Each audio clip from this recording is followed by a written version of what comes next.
गुहागरच्या किनाऱ्यावरून 31 जानेवारी 2025 रोजी अंडी घालून गेलेली मादी 8 जानेवारी 2026ला पुन्हा गुहागरच्या किनाऱ्यावर परतली. आता हे कसं समजलं तर तिच्या परावर लावलेल्या फ्लिपर मेटल टॅगमुळे.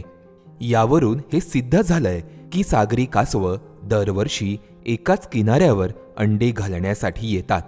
2025 साली कांदळवन कक्ष दक्षिण कोकण विभागाने भारतीय वन्यजीव संस्थांच्या विशेष प्रकल्पाअंतर्गत रत्नागिरी जिल्ह्यातील समुद्रकिनारी अंडी घालण्यासाठी आलेल्या 62 सागरी कासवांना फ्लिपर टॅग लावले होते. फ्लिपर टॅगिंगमध्ये सागरी कासवांच्या फ्लिपरवर म्हणजेच परांवर एक सांकेतिक धातूची पट्टी बसवण्यात येते. कासवाला पोहण्यासाठी उपयोगात येणाऱ्या एकूण 4 परांपैकी फ्लिपर टॅग हे पुढच्या 2 परांना लावले जातात.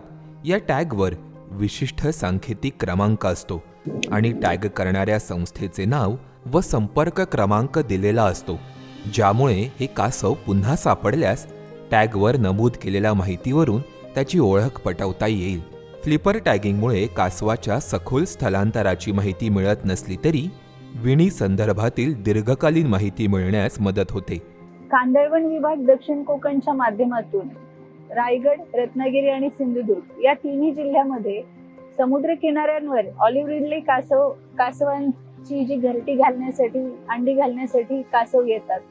त्यांच्या संवर्धनासाठी आपण स्थानिक रहिवासी असलेले कासव मित्र यांच्या मदतीने त्या घरट्यांना, अंड्यांना हॅचरीमध्ये शिफ्ट करतो आणि आपण त्याचं संरक्षण, संवर्धन करतो आणि पिल्लं बाहेर येतात त्यावेळेला त्यांना आपण समुद्रामध्ये सोडतो.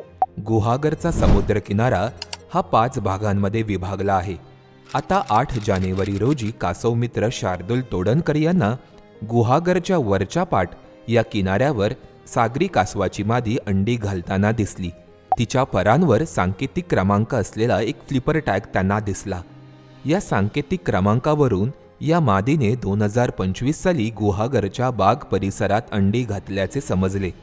यावरून सागरी कासवाच्या माद्या या दरवर्षी एकाच किनाऱ्यावर अंडी घालण्यासाठी येतात हे पुन्हा एकदा सिद्ध झालंय.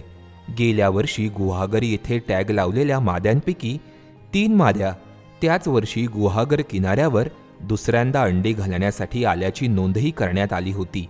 तसेच ओडिशा किनाऱ्यावर अंडी घालणाऱ्या सागरी कासवाच्या मादीने गुहागरच्या किनाऱ्यावर येऊन अंडी घातल्याची माहितीही या फ्लिपर टॅगिंगमुळे लक्षात आली होती. तुम्हाला हा व्हिडिओ कसा वाटला हे आम्हाला कमेंट करून नक्की कळवा. पाहत रहा आणि फॉलो करा MHA MTB वाईल्डलाईफ.